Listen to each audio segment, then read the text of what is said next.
As Gautam said, we'll try to travel a journey of financial impact of operations and supply chain.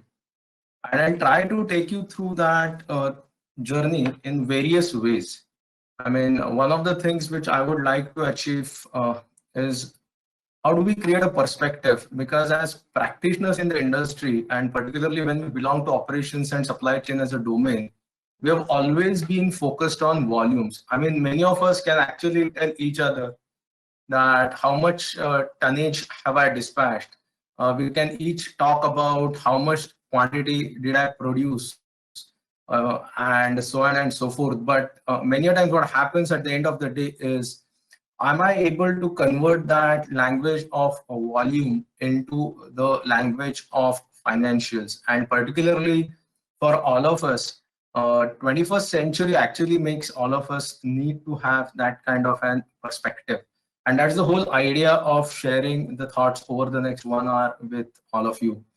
I mean, to be very honest with you, while I will deliver the session, you keep typing your questions. Don't wait till the end, because there would be a question which pops up in your mind, and like if you park it too late, it may skip. So please keep typing it there. As the journey will unfold, we will go from a perspective which we need to possess all the way up to, as Gautam rightly said, the financial indicators, and particularly in the context of COVID-19, probably there is an acceleration on various financial prudencies that we need to possess. So we'll try to travel this journey with some useful cases of how some companies have achieved that prudency, and hence their financial performance has been improved. Now, let me start with a very important thing, and it's not about just saying that we are in COVID and hence we need to do this. If you really ask me, what I'm trying to do here is, if COVID was not to happen, was still the demand on an MSME very high in terms of improving performance? That's the question. And if you really look at it, Indian supply chains had one of the most demanding year, the year which passed by, which was 2019-20. It has been a year which needed nimble-footed supply chains. It meant that transitions to the new way of working needed to evolve much faster than our own comfort. I mean, forget that 2021, which is yet to unfold for all of us. Look at what passed by, and the year which passed by, and that is where I think the roots of financial impact of supply chain, in terms of their negative impacts, if at all there are any negative impacts, actually got created. And the year passed by, we all passed through a very, very important phase. We heard a lot about trade wars, which led to a lot of uncertainty for all of us in terms of commodity prices. I mean, there's a very useful case about how the 25% import duty on steel in the US from anything imported from China actually raised the prices of steel in the US. So trade wars were actually unfolding, and that uncertainty was killing a lot of us in terms of day-to-day operations. So once we were on one side trying to figure out the trade wars between US and China, and then you all know that it did not stop only with US and China, and the financial impact on Indian companies was much higher, because what happened is, apart from the trade war impact on the financials, we are also struggling with a slow economy, which means the demand contraction had begun. The GDP of this country had actually started to drop down, which means we all were facing this. And it's not about India, it's probably a phase that globally we faced that. Particularly in India, and particularly for people like you and I who come from manufacturing backgrounds, there was a lot of pressure on regulatory issues. Now, please appreciate, when we are in a sector which is MSME, the compliance actually creates a lot of financial impact. And I'm not talking about compliance as in only the quality compliance. I'm talking about everything regulatory as in compliance. Now, all of us, while we were traveling our last year through this journey of trade wars to slowing of economies and regulatory issues, trying to somehow fine tune our supply and demand, and then on the brink of leverage. I mean, please appreciate, leverage works well as long as the going is good. So we are all trying to do that. And then in the last quarter of the Indian financial year 1920, we hit ourselves with a phenomenon called COVID-19. Now, in the hindsight, it looks good to say that, oh God, how did I miss it? I mean, it was so evident that it was supposed to hit us. But obviously, when there were reasons for us to not really anticipate the scale of that particular issue. But then in the last quarter, in the sense, the last quarter of the last financial year, Indian financial standards, the Jan-March quarter, COVID-19 hit us. And that has now put all of us into a phase where we are going to have a very important contribution to make for the financial prudency that we exhibit from a operations and supply chain perspective. And it's not only COVID-19, please appreciate, it is the supply chain wave effect of COVID-19, which I'm going to talk about. Please understand, I'm not trying to talk here about the wave effect as in will there be a wave 1 and wave 2 of COVID and no number of cases will increase or not. I'm talking about the supply chain wave effect of COVID. So I'll try and explain that a bit when we come to that particular slide. But I think if there was a COVID and it hit us in Q4, trust me, there's a wave effect of COVID which will unfold from a supply chain perspective. And I'll try to explain it to you. Because in my opinion, one of the largest financial impacts on the supply chains is never about one event. It's about the repercussions and the wave effect of that. Imagine you did throw a small stone in still water. The ripples that it creates last very long. The stone may have come to rest. The stone may have come to rest, but the ripples continue to be there. And I think that's exactly where you and I are in terms of the financial impact of COVID. Please appreciate, I mean, none of us necessarily is an astrologer here to talk about when will it end. I mean, in my opinion, all economic forecasts actually make the astrology as a field be more respectable. That's always my statement. And trying to forecast what happens out of COVID-19 is anyone's guess, but we'll have to work through that. Now, before we actually enter into the discussion on financial impact of supply chain, I thought let us all be on the same page when we talk about supply chain, because many times what happens is the term called supply chain is used in many ways in the industry. Some people talk about procurement as supply chain. Some people may talk about operations as supply chain. Some people talk about only logistics as supply chain, but that's not the context of speaking with all of you today. We are talking about an integrated supply chain. And what is an integrated supply chain? Basically, we have a supply chain where on the demand side of the supply chain, we necessarily have finished goods dispatch to payment collection as a process. Plan to produce is another process of the supply chain, which probably is today called as operations, which I don't actually like it, but many people use operations as synonymous to manufacturing. And the third process, which is crucial and very crucial in terms of financial impact, because that's where you create the credit, which is called source to pay process. And I wanted all of us to be on the same page so that as I speak over the next 45-50 minutes, we are all on the same path of understanding what supply chain means to all of us. If you really ask me, the demand side ripples, the variations that are created on the demand side of the supply chain actually put a lot of stress on the rest of the supply side, which means what happens here is a variation in the demand side gets transferred in full to the production system. In turn, that uncertainty gets transferred to my supply system, which is my sourcing system. And if anyone wishes to appreciate the financial impact of the actions taken in supply chain, you will have to necessarily relate it to the demand environment. And in any case, till there is a demand, there's business, and when there is business, there's going to be variations. So all of us will have to work through that. I mean, in 1970s up to 2000, probably the rate of change was much less. But in the last 20 odd years, we have realized as small and medium enterprises that fluctuations in given plans, change of forecast, expectations on responsiveness by your customers, they all keep increasing, and that's the part of life. I mean, you cannot expect yourself to be in a static supply chain. And that is where I always believe that when we talk about financial impact of supply chain, there's a dire need to talk always about the variations of the supply chain on the demand side, which create an effect on the supply side of the supply chain.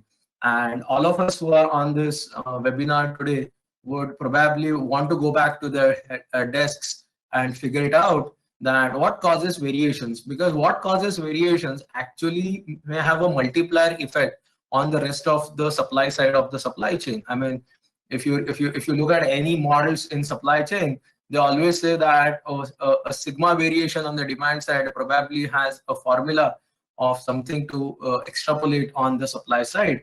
And that's the largest financial impact, in my opinion. Lack of visibility of orders probably is a very important thing. Variations in demand, poor planning, sudden breakdown of your equipment on your shop floor, which creates a uncertainty in the mind of your customer that will you give me the material next time around.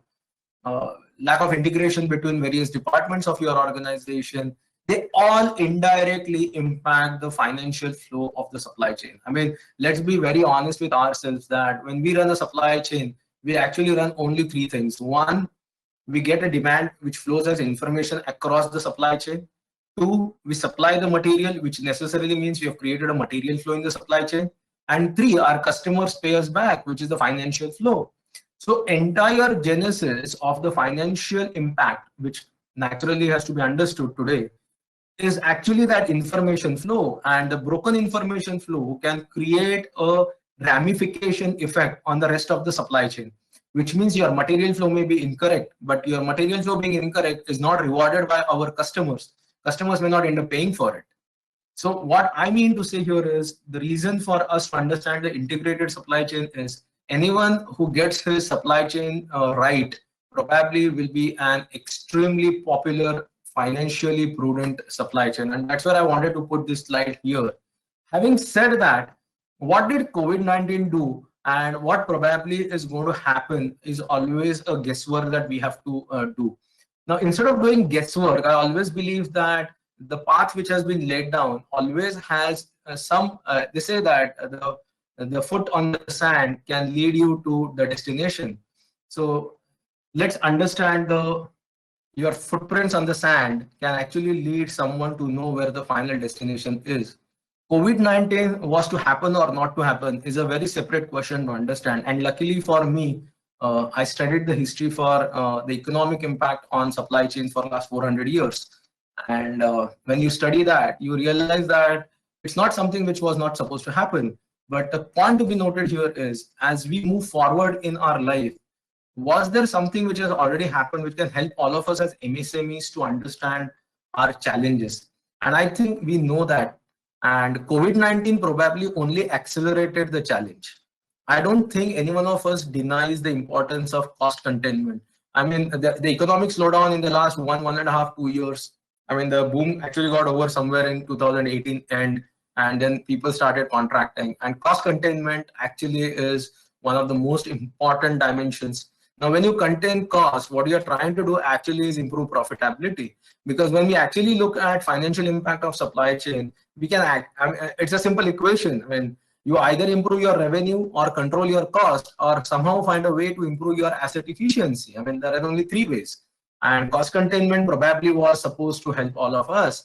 And it has always been on the mind of an MSME because probably speaking, all of us who are from that sector realize that, look, my customers are not giving me price increases. And if my customer does not give me a price increase, at least equal to the inflation of my production cost, inflation of my wage cost. Now, if I'm not getting that, the probable way to do it is contain my cost. So I think COVID-19 has given us that impetus because it's going to break down the costing structure in terms of inability for many of our customers to go forward and pay us a premium. The good part for cost containment probably is going to be the inflation, which has gone up, may subside in the next 2 to 3 months. I mean, logistics cost has suddenly gone up like no man's business in the last few months. I mean, one of my friend actually is a CEO of a company, and he's a small company, a very small company rather.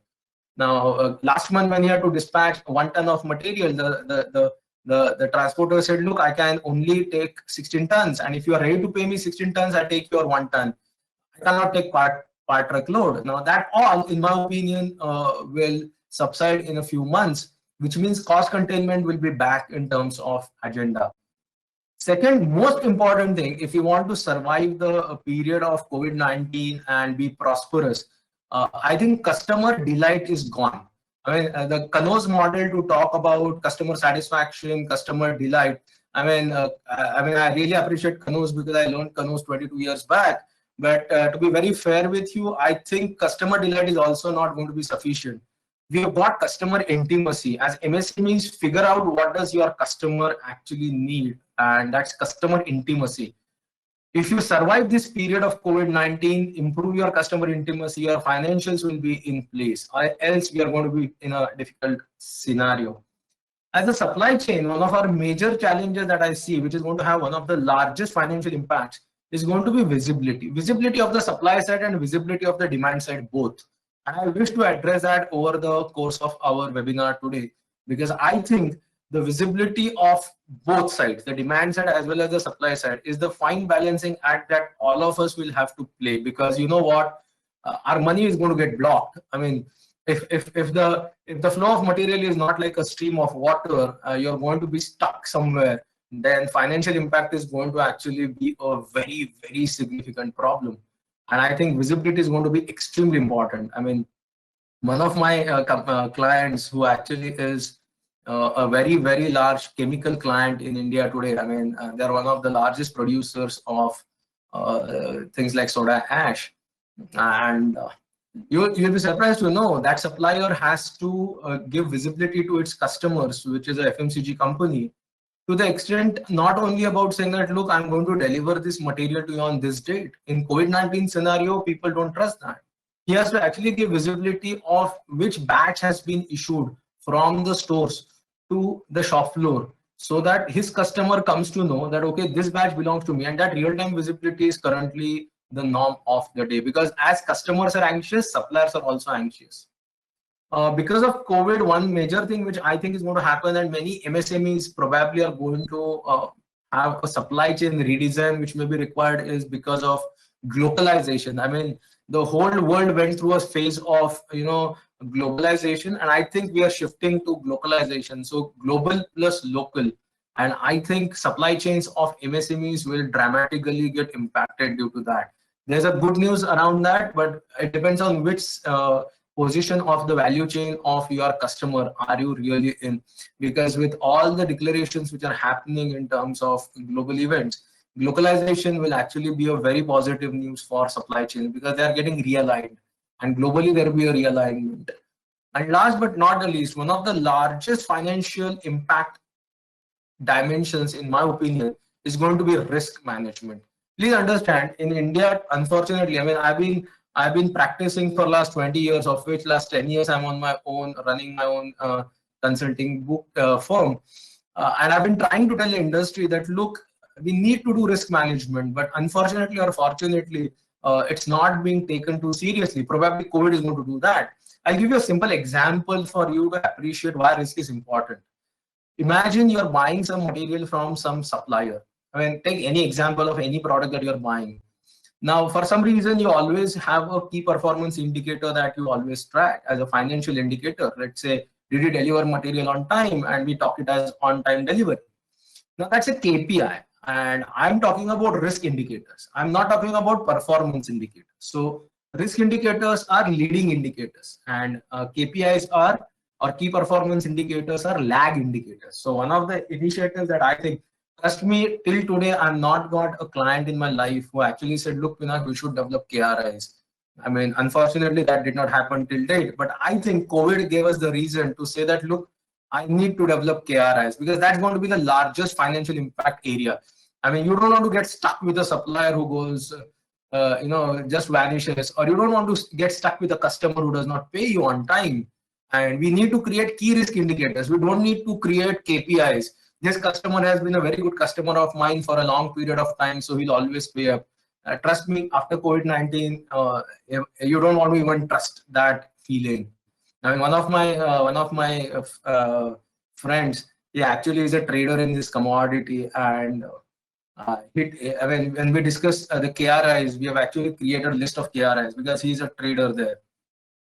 I think as supply chain financial impact, I would like to look at that.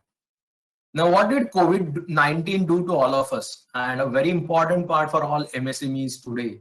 And I think MSME supply chains in India are at a strategic inflection point.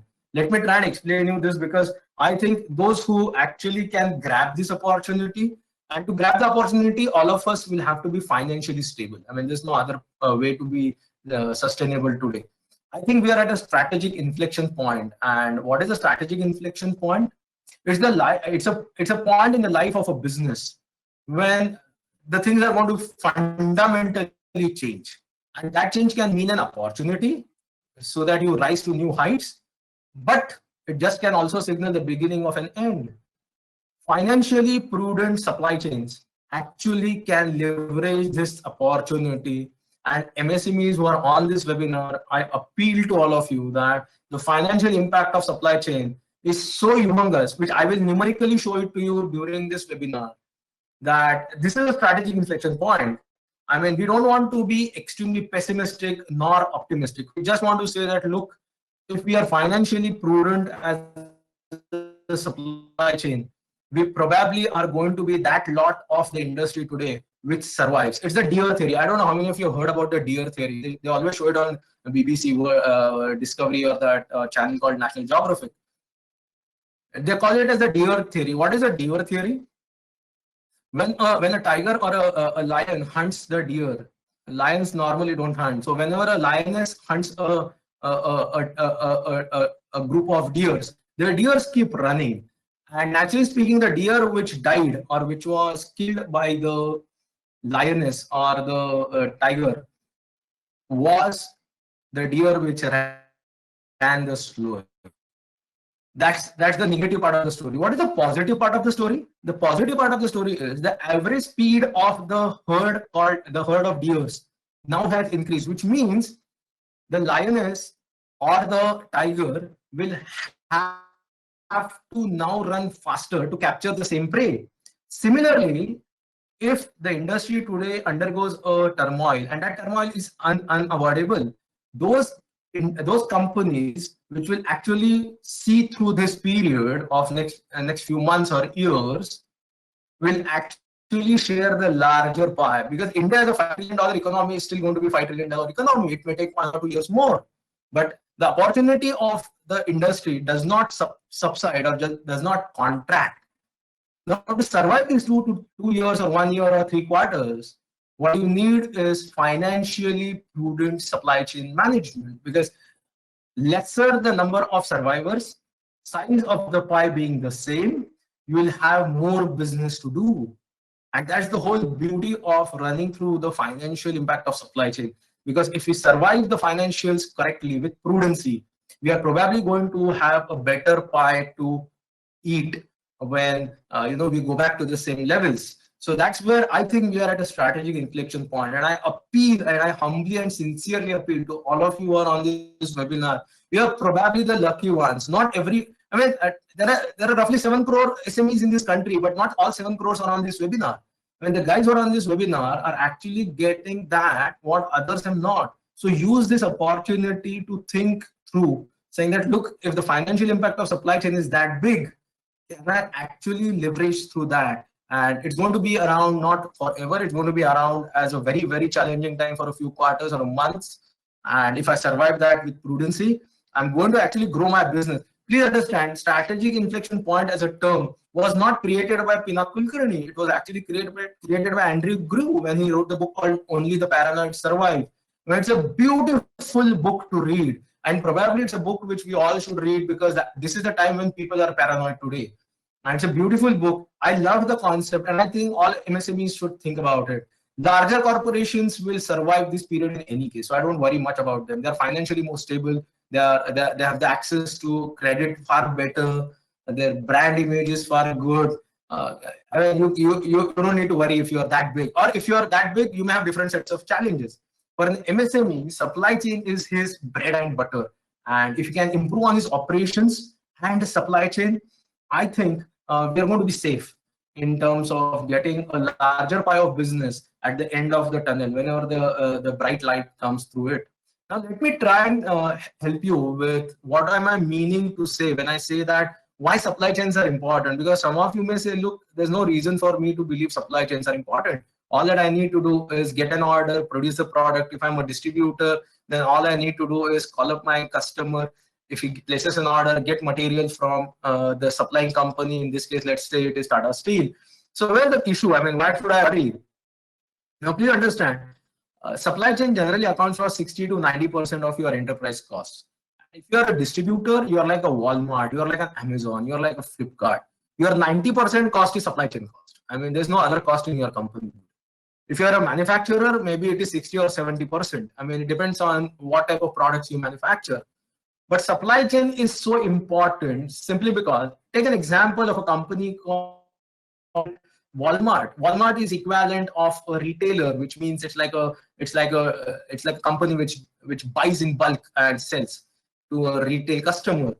Now imagine if a distributor has to buy material in bulk, 90%. Walmart spends 90% on supply chain. Take a company like General Motors or Ford, who probably are world's largest manufacturers of vehicles. I mean, what General Motors produces is not even cumulatively what India produces. As a single company, what GM produces is not even equal to cumulatively what Indian companies produce. I mean, we produce roughly 36 lakh vehicles a year, and General Motors produces something like 62 lakhs a year or 70 lakhs a year. That's the level at which supply chain is important. And I think all of us who are on this call appreciate that raw material, manufacturing, warehousing, transportation, all these costs add up to your supply chain costs. And if you can improve your supply chain, I probably think imagine if you can improve 2% in this, what's wrong? I mean, if you can improve only 2%, take a company which makes 10% profit today, and it has a supply chain cost of, let's say, 80%, and you improve only 2% of that 80%, that's 1.76%. Now 1.76 on a base of 10 is actually a 17.5% profitability improvement. That's the importance that all of us need to give to supply chain. And I think we are all there, and we need to appreciate that. Having said all of this, I having laid down something for you to think about. Now, let me bring our discussion back to where I was. And on the first slide, I had said that there's a supply chain wave effect of COVID. And all of us who are in the industry today are going to get financially impacted due to this. Now, let us understand what do I mean by wave effect. Anyone who has more interest in this, I'm a blogger, it's written on my blog. So you can just search Pinak Kulkarni blog and you will get it. I've just concised it for all of us in one slide. What was the wave one? When we came to know in February, when we first came to know that, look, the world is in trouble. I mean, somewhere around third week of February, one of my very, very important consulting clients, which is a multinational chemical manufacturer. Now, that company imports everything out of China, produces something in India, and it's a very small company. It's a $55 million company, and then sells it out. Somewhere in February, what you and I, when we were in the wave one of COVID, actually speaking, all of us who are MSMEs, our customer said, look, I want material. You do whatever you need to do. So this particular client of mine, he said, look, I need to just go and order from China. And we all knew that from 17th January onwards, China was virtually closed. And we were scrambling to get material. I remember that when I used to visit their office, they're scrambling. I mean, their purchase guy will always be on telephone with China, figuring out, do I get a vessel? Do I get a transporter? Is my supplier having some material, etc., etc. Now, the scrambling. So where one was, you're trying to get material, and second, because that point in time, as a small and medium scale company, we were not aware how this is going to unfold. We were trying to say, let's order more from China. Let's order more from any country. I mean, in my case, it was China. In my case, it was South Africa. Import whatever it was to be imported, just buy more. And you kept ordering, and you knew that it's not going to come very early because you were not sure what happens after that. March, India got into a lockdown, which means whatever you had ordered, if it was on sea, it's going to hit you. It's going to come to your port. On number two, because there's a lockdown, there's a buildup of inventory in any case, and that inventory is not going to move. Customer orders are pending. Customers want the product, but we could not dispatch. That actually is a wave two, where I see that incoming material piled up, and customer orders also piled up. You could not dispatch, which means the FG of a SME, and in my experience, it is the SMEs who actually need to be more prudent here. So the customers could not get service because the logistics network in India was virtually closed. Transporters were not available. Plants were shut down. So incoming material could not be converted. So plants had to be closed. Now, naturally speaking, that's, I think, one thing that we experienced as wave two. All of them have a financial impact. Now, what is happening is what we are seeing is unfolding of wave three.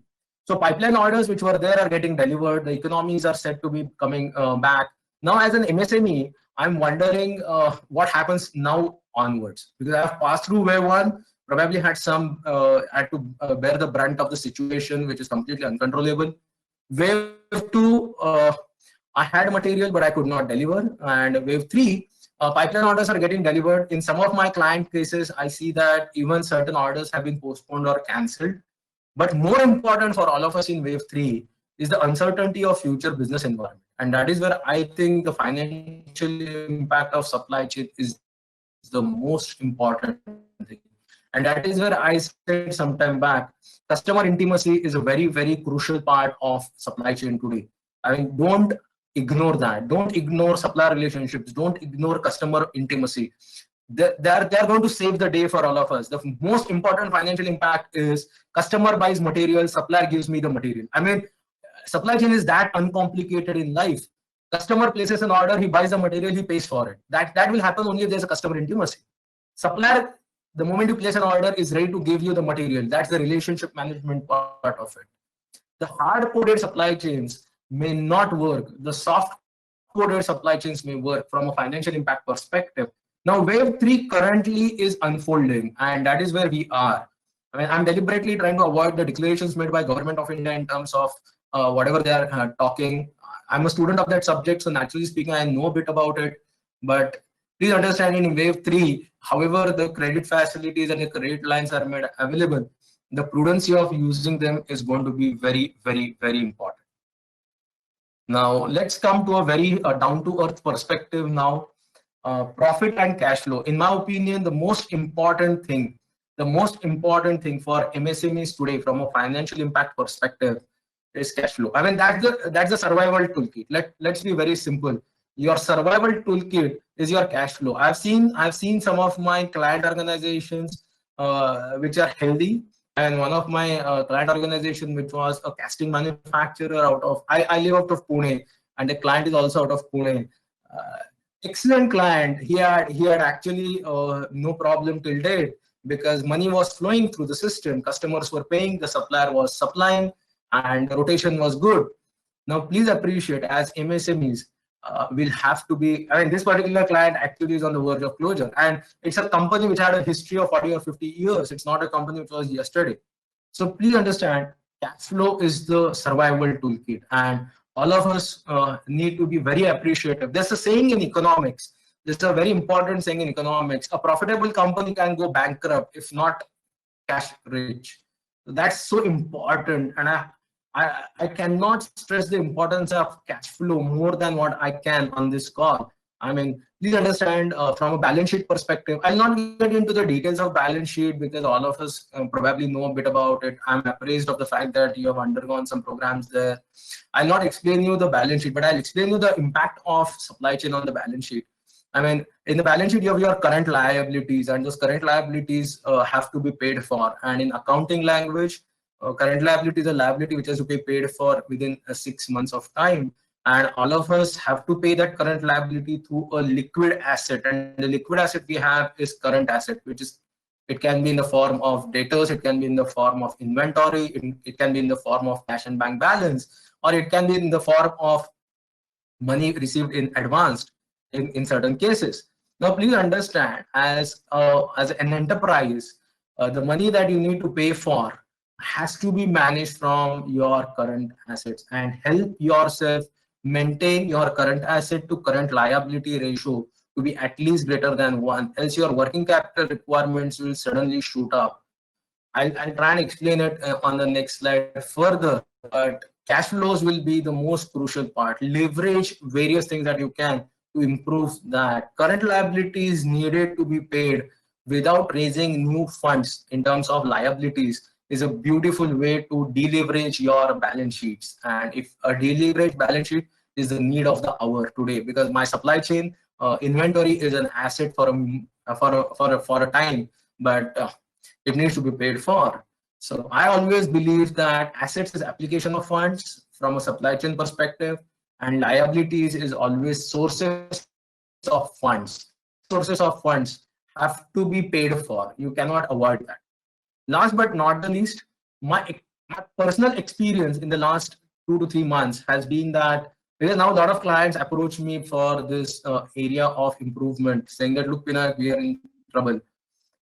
I think the root cause of cash flow problems is in supply chain processes. You go and do the supply chain process analysis. I can reasonably tell you that many supply chain processes today can be relooked at. I mean, I came across my client where, the supply chain process had an simple inefficiency, and those simple inefficiencies actually kept piling up. I mean, I have too many examples to explain, but giving you one simple example, the company did not have a very simple, clear system of how to punch customer orders into their system. Simple. I'm not trying to make it difficult. I mean, this example refers to a small and medium enterprise. This is not a very large client, a multi-billion dollar. This is a very small client, 300-400 crores, 50 crores types clients. This client particularly is a 400 crore company. Now, they don't have a very sophisticated ERP system. They don't have a very, shall I say, advanced technology solution. So what they do is they take the order, they punch it into Excel sheet. That Excel sheet is on the Google Drive, and rest of the company or rest of the people in the supply chain see that. Now, such a small activity can lead to inefficiencies, because you may not have a single person entering that sheet. You may have multiple. Now, how to do aggregation of customer orders? There were orders from the previous period which were not delivered, and now new orders have been added. The company does not have a policy to short close orders, so which means previous orders get piled up, new orders get added, production keeps producing, and then finally customer says, look, I don't want that. I told you that this particular order is closed. Now that order being closed was not communicated through the sales guys. Now, these are simple but important supply chain process lacunas, or I call it as inefficiencies, which put a lot of stress on cash flow, because I cannot blame the production planner, because he planned based on the demand, and the demand was actually because of the Excel sheet. And planned production necessarily needed material, and that material purchase guy cannot be blamed because he saw an indent. Now, all of this actually resulted in the material piling up, and that's a cash flow problem. Don't blame outsiders for that.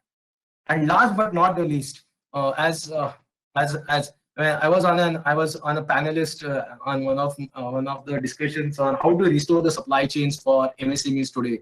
That 3-member panel we spoke last couple of weeks back.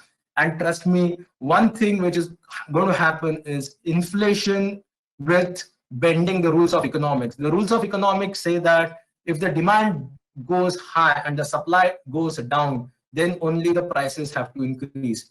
Current state of economy or current state of supply chain is demand actually has dropped and the supply is there, but still there is an inflation in the system, and that is increasing the cost to serve. And as MSMEs, your cost to serve may increase for a while, because I foresee that normalcy may not return for the next quarter or two in terms of, for example, there's a displacement due to migrant laborers, and those migrant laborers not being available will create a crunch of availability of labor. It can be for drivers, it can be for MHE movement, it can be for loading, unloading of material, it can be on the shop floor.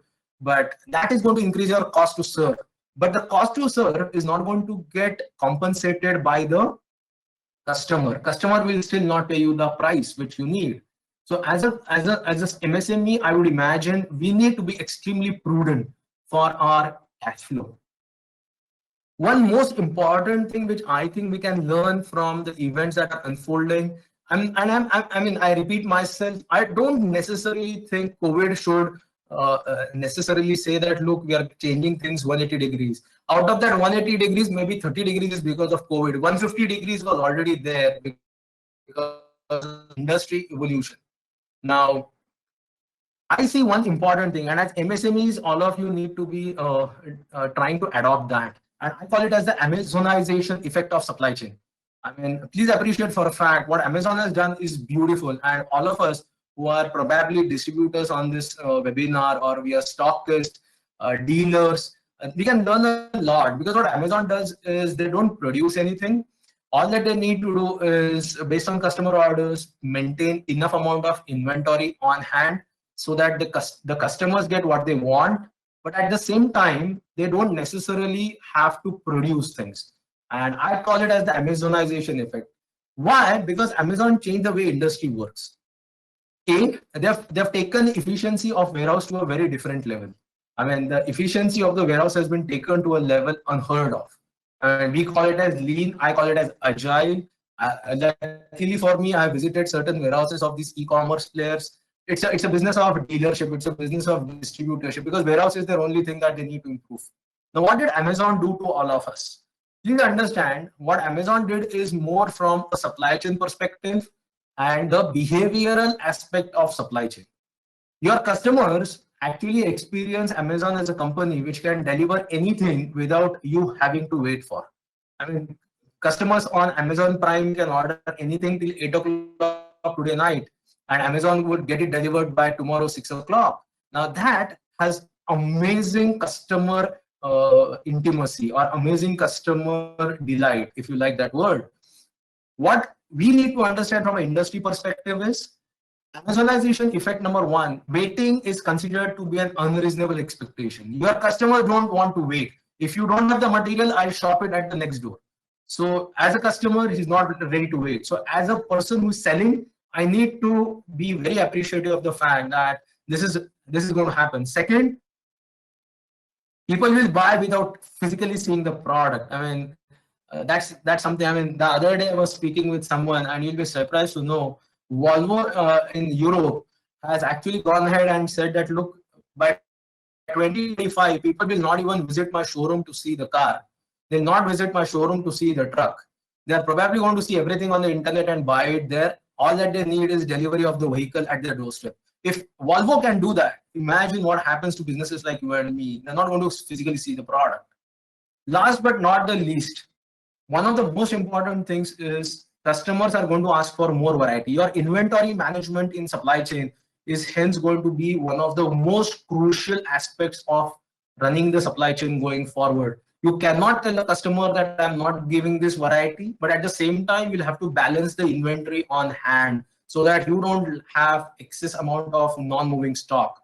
I'll try and explain that in a minute after this slide. And last but not the least of Amazonization effects, and I love this because I always think about new things all the time.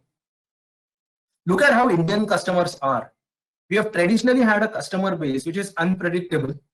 We are frugal in our budgets, but we are very demanding in our delivery expectations. Imagine, I mean, we want everything the way we want, but we'll not disclose it upfront.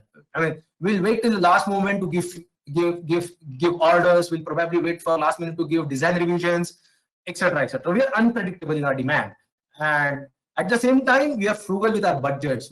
Indians don't spend money, so let's accept that. I mean, we don't spend money, and we are very demanding when it comes to our delivery expectations.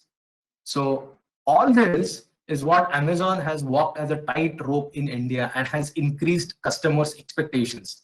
And I think all of us who are in the business today will face this Amazonization effect much, much more. And hence, when I talk about the financial impact, I think I'm talking about that. While doing all of this, we need to create value for our customers. Financial impact of supply chain necessarily means we have to create value, whichever way we create, through revenue improvement, through cost reduction, or through asset efficiency. The best financial impact, in my opinion, is if you can improve upon time.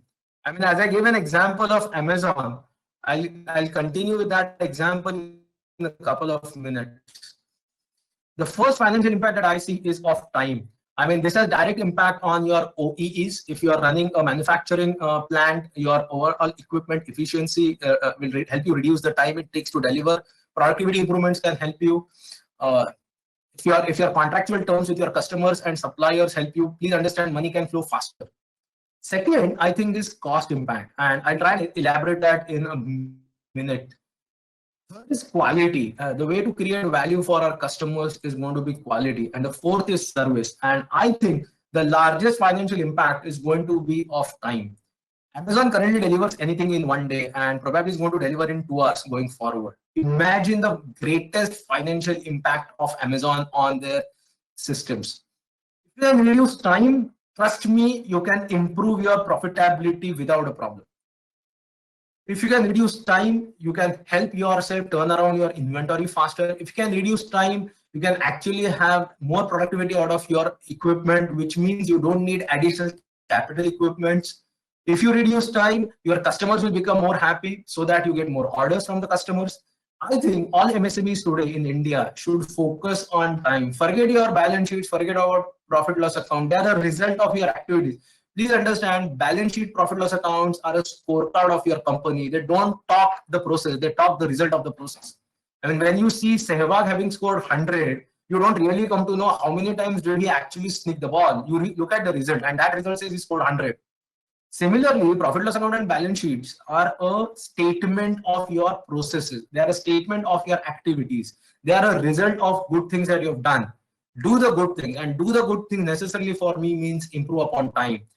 Improve on the cycle time, make your lead time more reliable, get out of the inefficiency of your production processes, figure out a way by which you can process your orders faster. Trust me, most of my clients, in my experience, I mean, I'll give an explanation of this to you in 1 minute. I had a client of mine which is typically into a business which is crushing and screening equipment.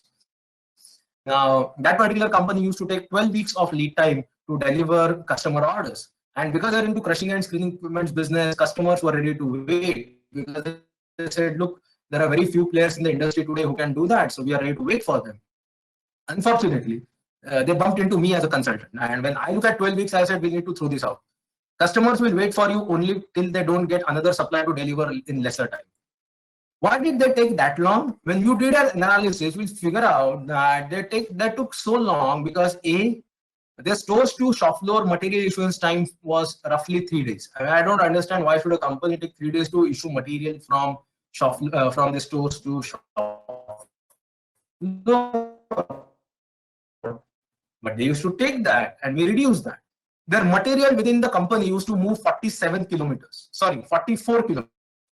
That's waste of time. Now let's improve on that. And please understand, unfortunately or fortunately, this particular company could not automate its manufacturing process. So that was a given that we cannot automate because it's a labor intensive process. So we had to work around how can we make labor be more productive without decreasing their wages, without increasing their overtime. And that is how I think we improve the financials of any company. Anyway, second most important thing is cost. From time, we move to cost. I think one of the important aspects of running a supply chain today is to move away from landed cost calculations to total cost of doing business. Your customers are going to look at you not only from saying that are you L1 or L2, only from material cost. That's only the landed cost. So traditionally what MSMEs would quote to a customer saying that, look, this is my material cost, this is my logistics cost, this probably is my insurance cost. Now tell me, do you want me to have X works as a Incoterm or you want me to door deliver? These are gone days. I mean, these days will not survive. People are looking at total cost of doing business with their suppliers.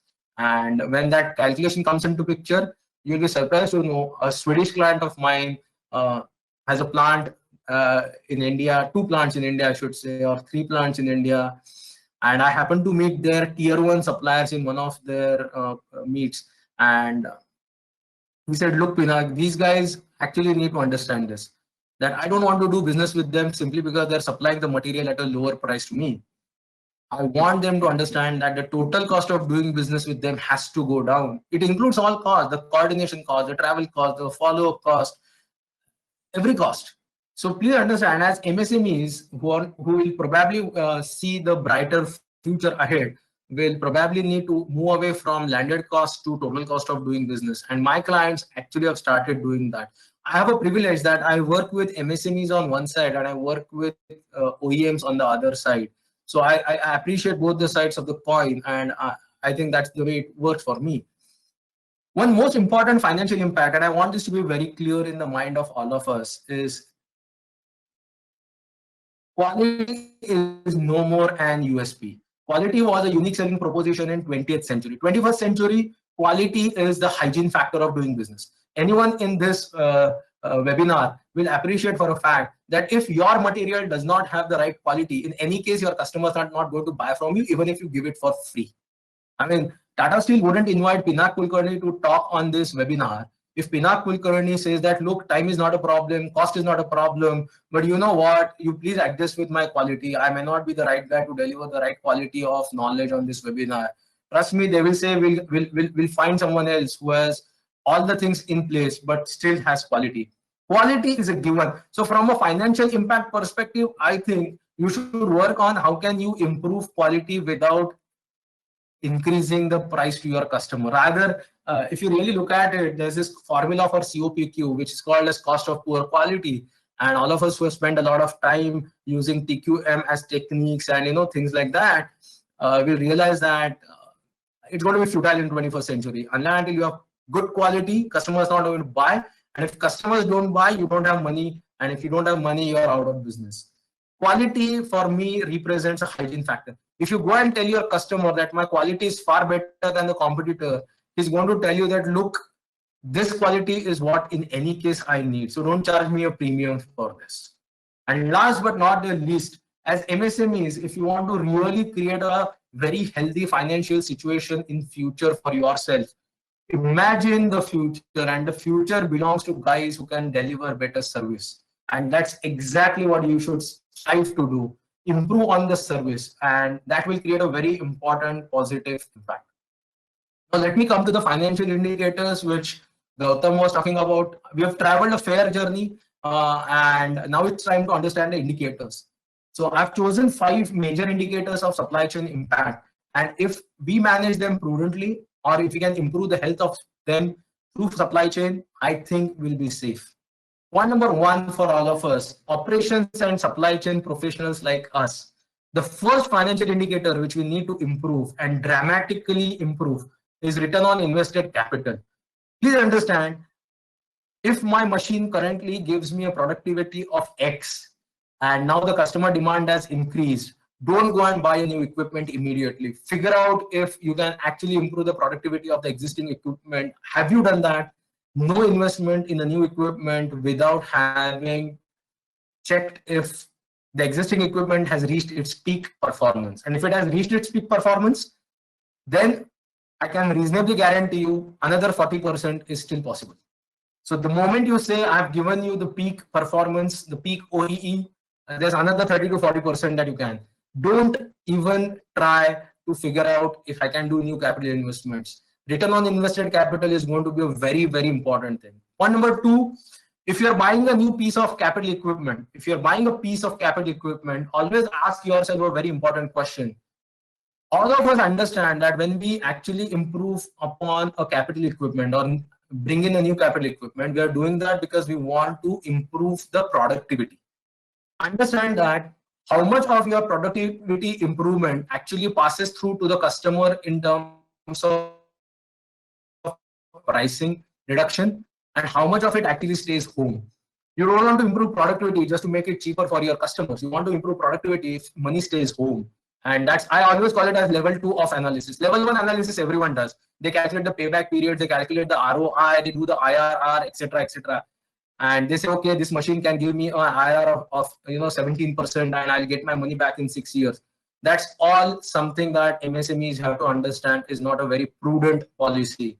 You have to understand that gains in productivity have to stay home and not pass on to the customer.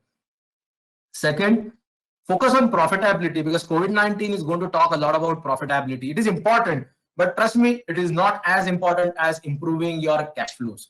I mean, one of the most important elements of running the supply chain today is to ensure cash flows are intact. Profitability is secondary at this stage. One of the most important supply chain impacts on companies' performance is called as current ratio. Now, this actually impacts your ability to pay your short-term liabilities. Now, the ratio is known to all of us. It is current assets divided by current liabilities. So we know the ratio. I think if you are in supply chain area of work today, imagine yourself sitting in a company where current asset to current liabilities ratio is less than 1, which means you are not in a financial position to pay your liabilities from the existing current assets. And that's a bad news for all of us. Now, unfortunately or fortunately, current ratio greater than 1 has to be achieved, but it's difficult. Lesser the ratio, higher the working capital need. Higher the working capital need, higher the interest cost. Higher the interest cost, naturally speaking, all of us know the cancerous effects of higher interests. So try to maintain your current ratios higher than 1. Try to maintain that. How do you maintain a current ratio higher than 1? If you look at current assets, the composition of current assets, you will realize inventory is a very important current asset. And inventory turnover ratio is the single most important ratio from a supply chain perspective of financial impact. Trust me, right from the boardrooms of the largest corporates in the country and the world today, to the smallest element of the supply chain, which can be an MSME of the supply chain, everyone is focused on only two clear criteria. One is current ratio, one is inventory turnover ratio, and the other is working capital needs. So what is inventory turnover ratio? Probably all of us understand that it is sales divided by average inventory. Naturally speaking, higher the ratio, better it is, because inventory is part of denominator here. Now, some of the MSMEs actually carry inventory, or distributors, dealers of organizations carry inventory on behalf of their customers, on behalf of their suppliers. And there's nothing wrong. It's a commercial arrangement. So there's nothing wrong. Now, in one of my clients' case, we were trying to look at a spare part inventory. This is a client in automobile sector, and in automobile sector, they have to maintain aftermarket spares inventory at the dealers, and that's a typical business. You know, you buy a car and you now need a spare part, so you go to that dealer, and he has to have that in inventory. Naturally speaking, the OEM has an interest in maintaining inventory at the dealer so that the customer actually gets the product. Now, when I studied that, you'll be surprised to know 75% of that inventory actually lied with the dealer without he knowing that this movement is not great. If you can report that to your OEM, the OEM knows that if this inventory is not moving here, he can rotate that inventory somewhere else. Look at the composition of inventory in your own organization. And that may actually be a good key for you to reduce inventory without negatively impacting customer service. And I think we should not negatively impact our customer service. So look at composition of inventory. You can still be a very high ITR company. And the most crucial and the critical aspect of financial impact of supply chain is the working capital impact. And it's the most difficult one to manage in the current times.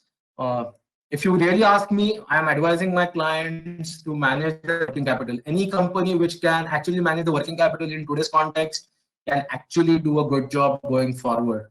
And you can do a great job in pricing, but if you don't do a good job in managing working capital, which is the cash-to-cash cycle of a company, it's going to be really tough. And this is a very important aspect of the supply chain today.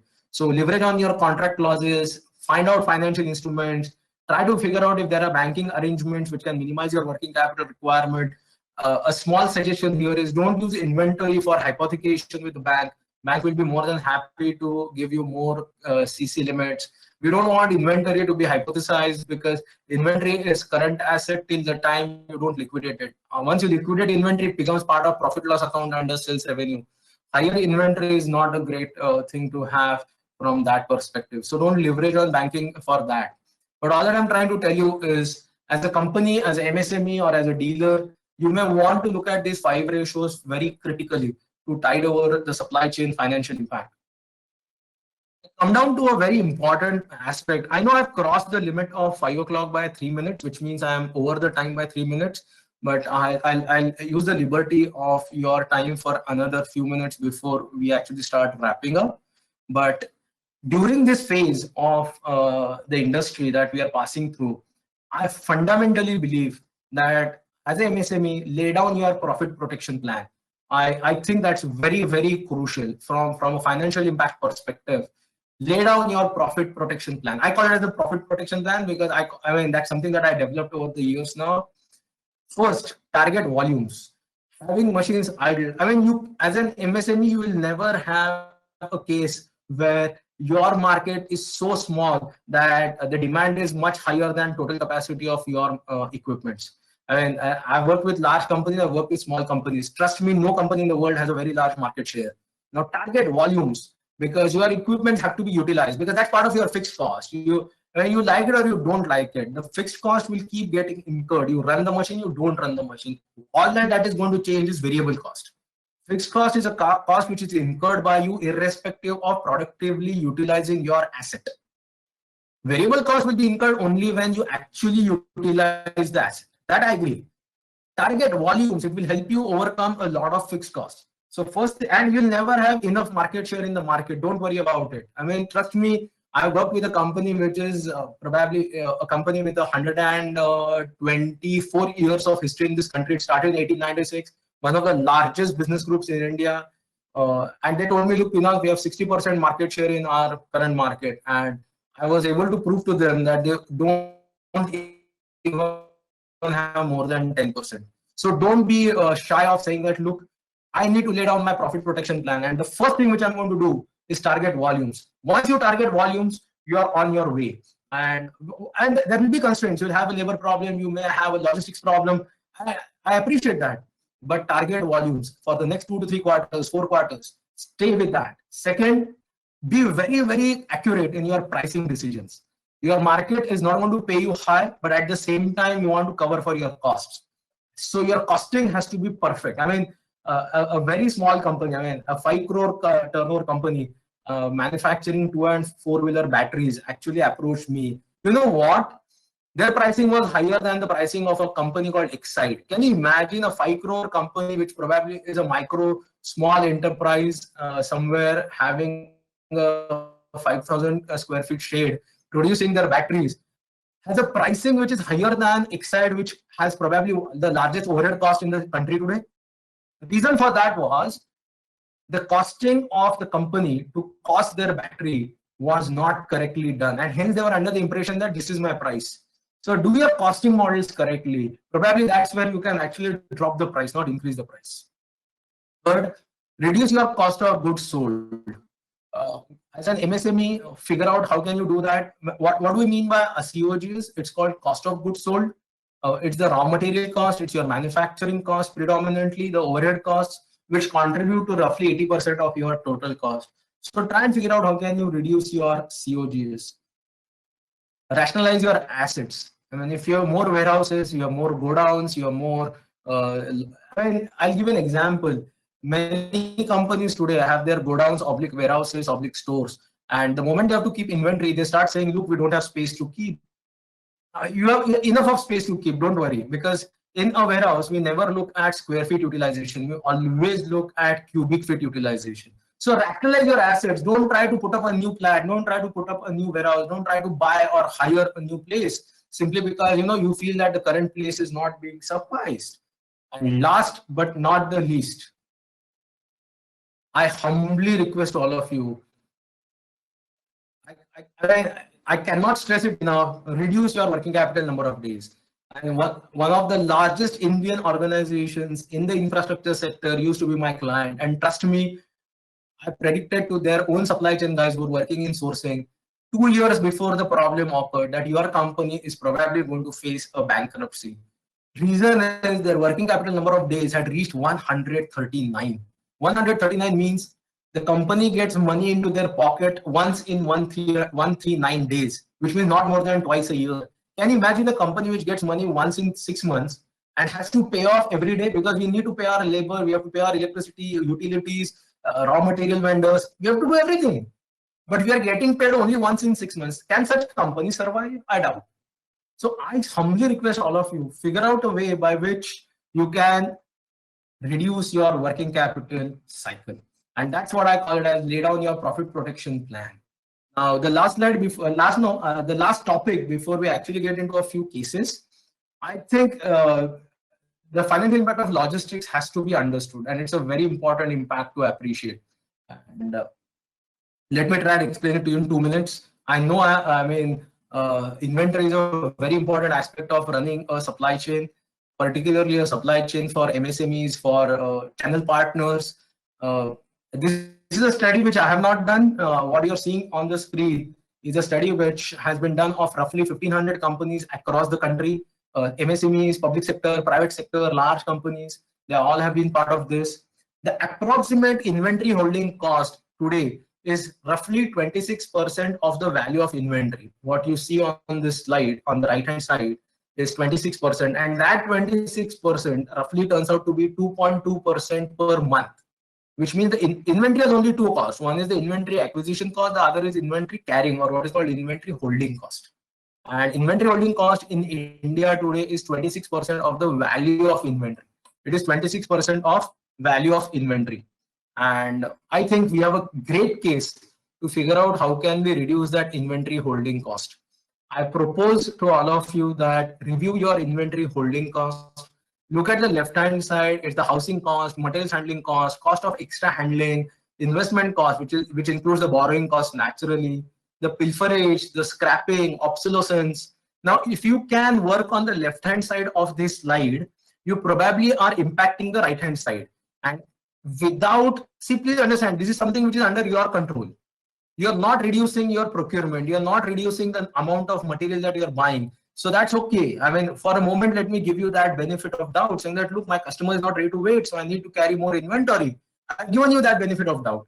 So I'm not reducing your inventory cost as in the procurement cost. I'm not even talking about negotiation in product costing.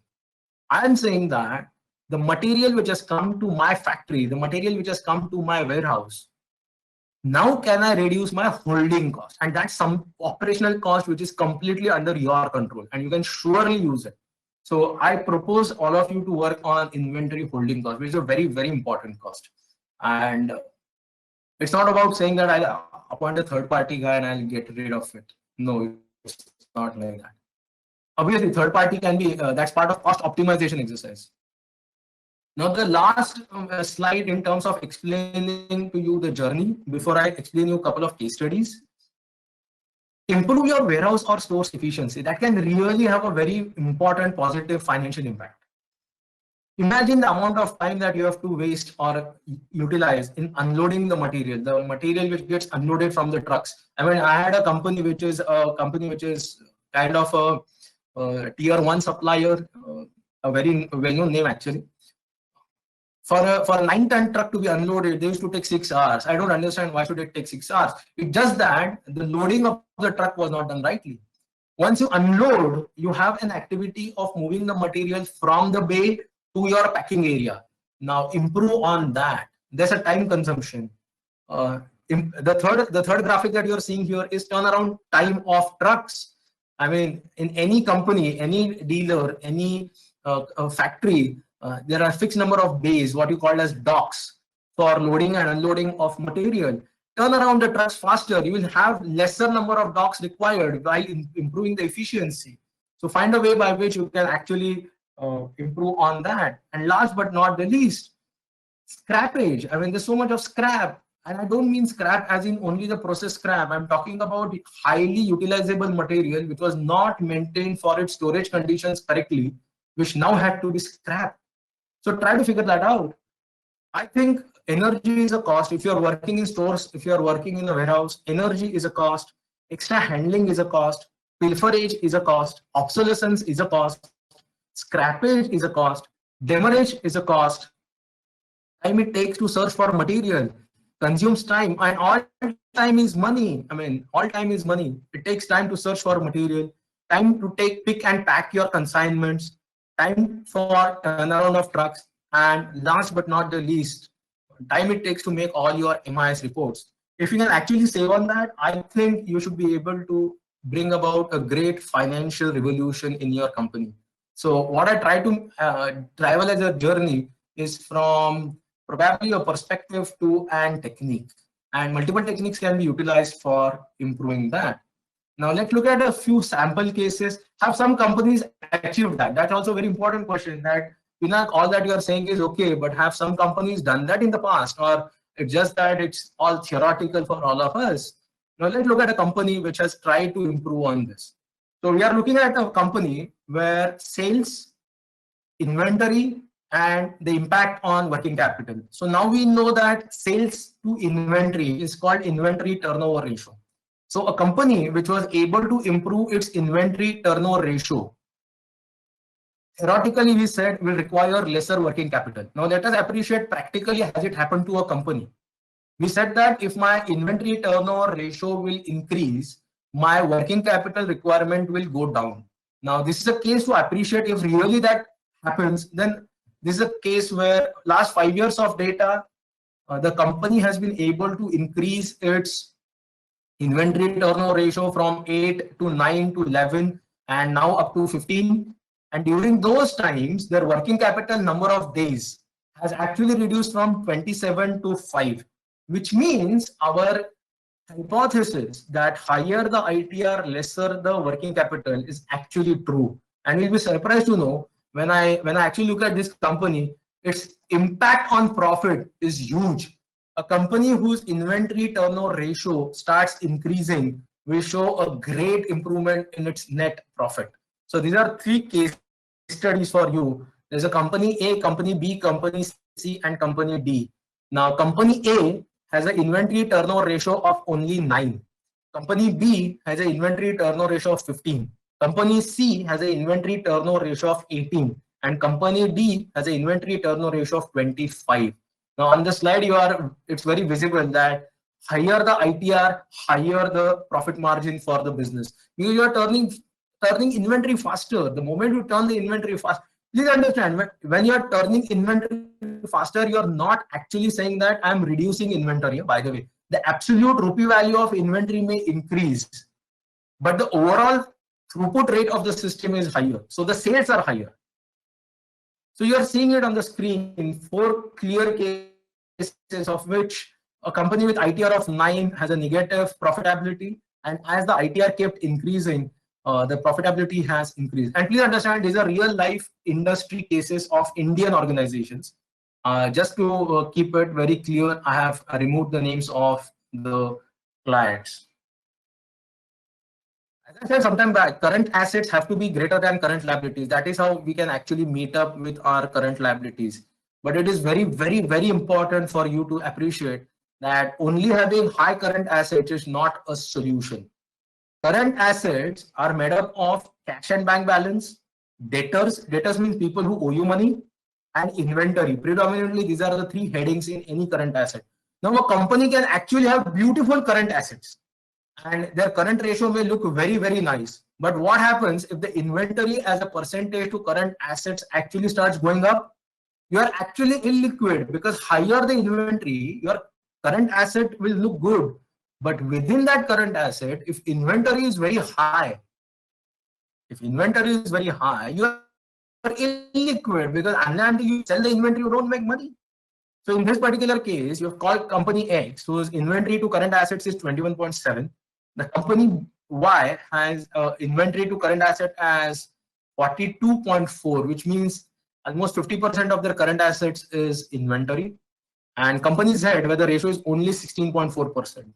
Now, please understand, higher the inventory to current asset ratio, there will be questions that you will have to answer for yourself, because on the face of it, your current ratio will look good, but in reality, your working capital requirements are going to go up, because still your customers don't buy inventory from you. It does not convert itself into a profit loss account event. Now, that's exact. These are the 2 or 3 major things that I wanted to share with you before I actually hang up this particular webinar. So just to summarize what we try to appreciate in this webinar, or what we try to go through, as we try to keep our focus on applications rather than theory. So while we all heard from Gautam that we want to understand fixed cost, variable cost, and all that, we try to not be theoretical. We try to see if there is an application of that. Point number 2, which I wish all of us remember, is there are going to be extremely large financial impacts going forward. I personally believe that all MSMEs, dealers, channel partners who have been extremely focused on volume-based discussions will have to move now to financial-based discussions. And these are a few things which I wanted to share across the last 1 hour, 20 minutes roughly that I have been speaking. And I try to take you through that journey of creating your perspective. And at the same time, when we ended, we try to understand a few simple techniques, like, how do I improve my warehouse efficiency? That's a very good impact. How do I reduce my inventory carrying costs? That's a very good impact. And trust me, organizations like Amazon, organizations like Uber, they have changed the complexion of the overall supply chain. And the financial impact of supply chain during COVID times probably has aggravated the challenges for all of us. And as I said, I always look at the positives, and the positive for me is financial impact of supply chain. If handled correctly, the survivors in the story will have a higher pie to share as we go forward, because ultimately people will come out of COVID. Ultimately, industry will go back. I mean, there's no case in the history where the world stopped. It's just that they momentarily paused, and we are not that bad. And I think the best part of the story is, if you financially supply chain, you'll survive to see a far prosperous business venture, because we are at a strategic inflection point. Not all of us will see through. Thank you so much. I'm done with my delivery now. Let me see if I have any questions which I need to answer. Thank you, sir. So we request all our participants, those who have any questions, to kindly raise your hand and we'll reach out to them one by one. Thank you very much, Pinak sir. This is Aniket Bagde. I'm a student of yours from Symbiosis Institute of Operations Management. Oh, wow. Did I improve or Symbiosis now? Sir, you don't need to improve. You're awesome. Then I've stopped teaching for a while. I mean, it's 10 years that I've not taught. Anyway, go ahead, ask your question. Yeah. Right. Yes. Thank you so much for a wonderful session, first of all. Sir, I have a question that how to do very effective costing of a mass produced item, and what care to take while doing it, to be very precise. Yeah. Your question is right. I did not deliberately cover it because today was not a cost optimization as a topic, but just that you have raised the question. You'll appreciate that in a mass production system, what we are actually trying to do is spread the fixed cost over a larger volume, and the variable cost only is the cost that we actually want to recover at certain stage. So the simplest answer to that is calculate the cost. Let me help you with a simple example, and we'll not talk about production cost. Oh, you want me to talk about production cost? Or you want me to take any example from supply chain? Maybe it's logistic cost also. Both, sir. An example which will include both in your supply chain as well as production cost. That will be great. Yeah, for me, production is part of supply chain, but I thought, right, okay, let me give you an example. Logistics. Sure. Let's take logistics. If you give me a minute, what I'll do is I'll show you how to identify cost drivers. Give me 1 minute. I'll open another slide pack and I'll show you how to look at logistics cost drivers.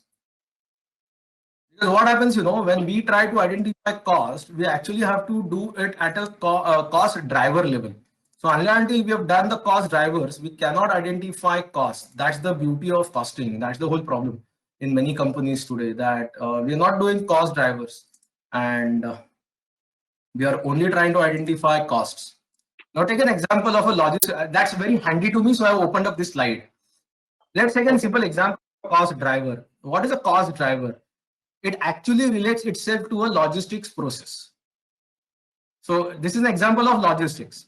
So take an example, take custom clearance and freight forwarding. Now that's a process, and this process has to be costed in your company. Now, how do I cost my custom clearance and freight forwarding?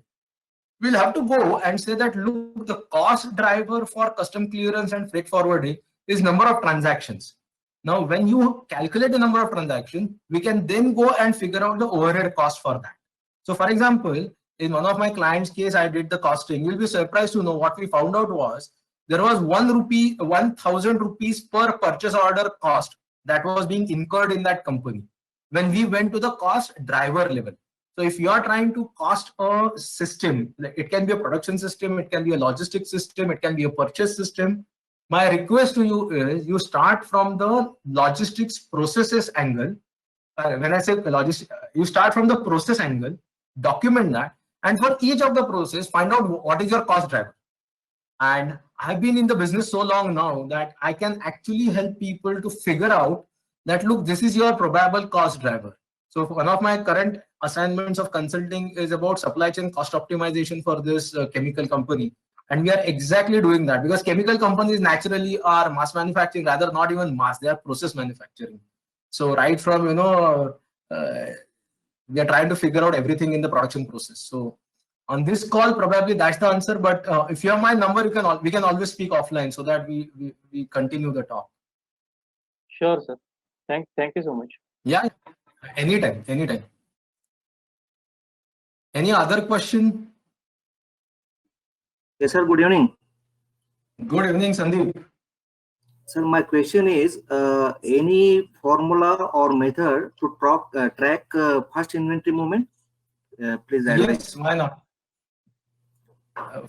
When we do inventory analysis, we do inventory analysis in various ways.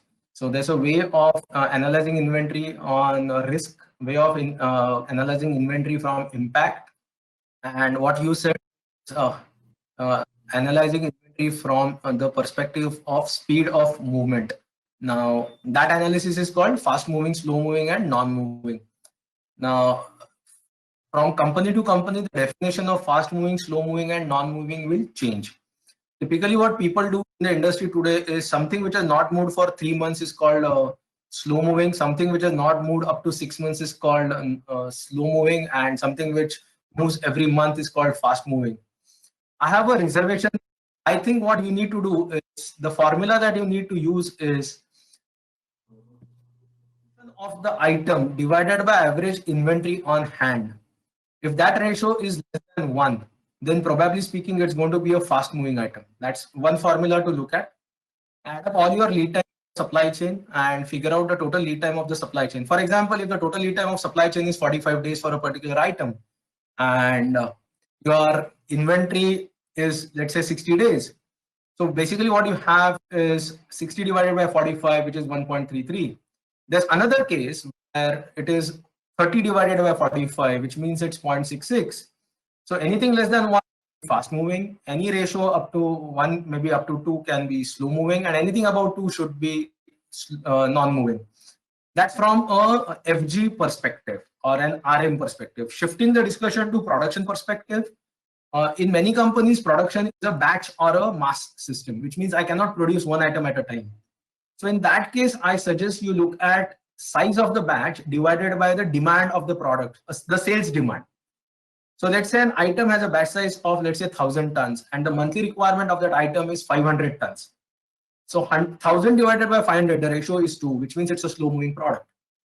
Why fundamentally we want to do FSN is because we want to ensure that the inventory composition of the organization is stable and we don't then have a problem. What is the problem in production? Let's say, for the sake of argument, let's say, what problem can production have with fast moving, slow moving, non-moving? They'll say, look, it's FG problem, it's not my problem. Look at it from a different perspective. The batch size is 1,000 tons. There's one particular item in your company whose monthly requirement is 500 tons. And that particular item had a demand variation of 20%. Let's say that demand variation was 20%.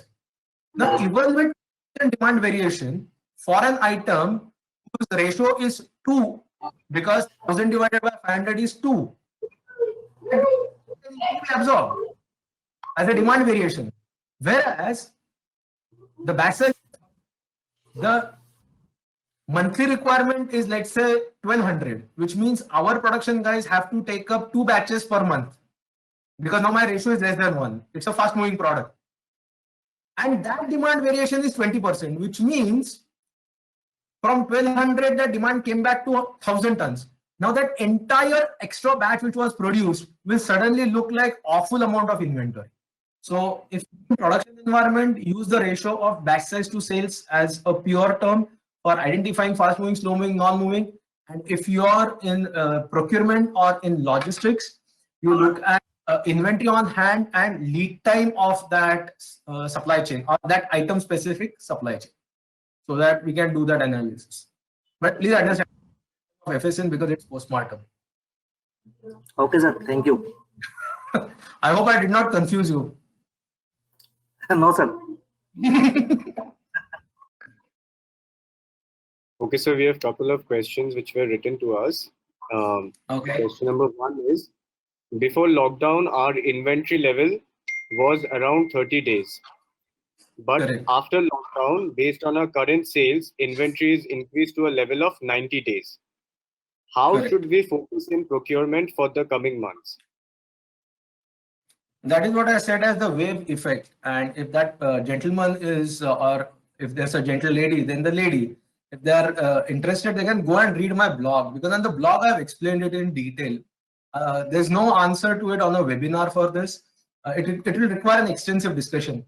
We need to understand the characteristic of that supply chain, probability of demand coming back into the system. We'll have to understand the supply side of the supply chain and the uncertainty of that. Probably 90 days out today as raw material inventory may not be a bad idea if I'm procuring something out of China, where already the wave 2 of COVID has happened, because of which 10 million people are already under lockdown again. Not 10 million, 100 million people are again under lockdown in northeast of China. So, and if I give a general answer saying that, look, no, don't look at this way, please try to do this, I'll be interested, you can read my blog. Plus, if you have a facility to share my number, I'll be more than happy to understand his supply chain before I comment on that. Right, sir. The next question is, how to manage cost reduction targets on the verge of high credit days and low demand? You are fixing the supply chain only from a single dimension perspective called working capital. When cost reduction does not mean only the interest cost on the working capital. I mean, I appreciate there's a problem today that as a MSME, probably the suppliers of your company are not giving you extensive credit, whereas the customer are delaying your payments.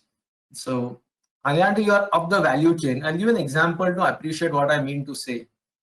I had a logistics company as my client sometime back, one of the better known names in the industry today. But yeah, it's a mid-sized company. It's not a very big 500-600 crore rupee turnover type of a company, a mid-size. Now, we were trying to figure out that how do we actually improve? If an organization can figure out that it can move up the value chain of their customer. So what we try to do in that company's case is, look, we understand you have an uncertainty of demand, because of which you are placing an order with us, but you're not moving the trucks, probably your demand, and there are other problems with COVID-19 coming in picture. There are other problems. On the other side, if you look at it from a customer's perspective, he is also very uncertain about everything about his business also.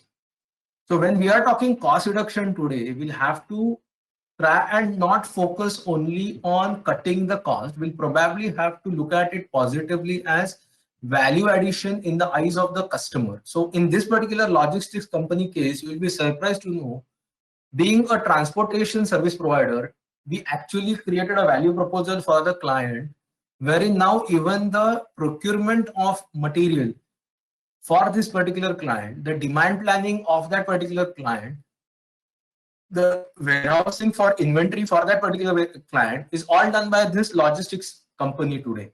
This is value addition. This is not only by saying we are a third-party logistics provider, dump your inventory in my warehouse. No, we are saying that, look, we are a company which transports your material. We know that there's a problem of credit with you guys. And today I'm transactional. Please understand, a logistics company is very transactional with its customers. It takes the material from point A to point B, delivers the material, and then raises the invoice onto the customer. And if the customer decides to delay the payment, the logistics company actually cannot do much apart from just follow up. Because even if they threaten that next time I'm not going to give you my truck or pick up your material, that does not actually matter to the client, because he'll say, okay, you are not doing it, someone else will do it. So figure out a way by which you can actually increase your value in the eyes of your customer. That's my answer number one. Answer number two, cost optimization during COVID times. Keep a track of your commodities. Commodities will become damn cheap. The other day when I was on a webinar with a MSME group of people where we were talking about restoring the supply chains, I used the term called tip of the iceberg. Commodity prices will fall further. Your largest cost saving can come from there. To be very honest, if you're a manufacturer, I don't know if you're a manufacturer or a service provider, but if you're a manufacturer, don't hedge yourself too much out in terms of buying more commodities. I mean, commodity prices should soften. You look at today's prices of zinc, you look at today's prices of copper. I mean, all of them will soften, don't worry. So your largest cost saving will come from raw material costs. I'm done. I mean, I don't want to speak further on this. Thank you, sir. We have the last question, which is how to look at creating Amazonization effect in case of contract manufacturing. Amazonization effect in case of contract manufacturing is extremely doable, simply because what Amazon does is what you may like to do. Get more visibility into your customers, what they would probably want to buy from you. I mean, can you imagine that Amazon can deliver something in one day?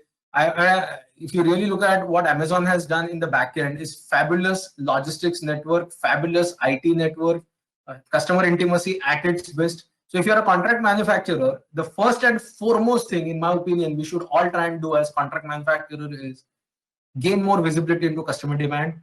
2, improve your service levels. That's the best thing to do. As a contract manager, service level is a technical term, just to help you understand in 1 second or 10 seconds.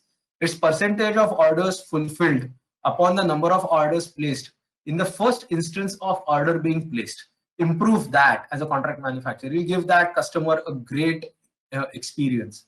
Don't try to, if you want to learn from Amazon, one more thing which I can help you with is Amazon actually handles 10 crore items in their warehouses today. And the total number of variety offered by Amazon is 10 crores today. And I don't say that as a contract manufacturer, you need to do that. But as a contract manufacturer, I think what you may try to do is, there's a concept called V supply chains and A supply chains. Now try to become a V type of a supply chain. What is a V type of a supply chain? Input variety is minimum, output variety is maximum. Imagine a Domino's pizza. The input variety is standard, the output variety is infinite. So what you will do for your customers as a contract manufacturer is you are offering him more variety without increasing your input variety. That's how you probably can give an Amazonization effect to your own supply chain. Thank you, sir. We can hereby conclude today's session. Thank you for your time. Thank you so much.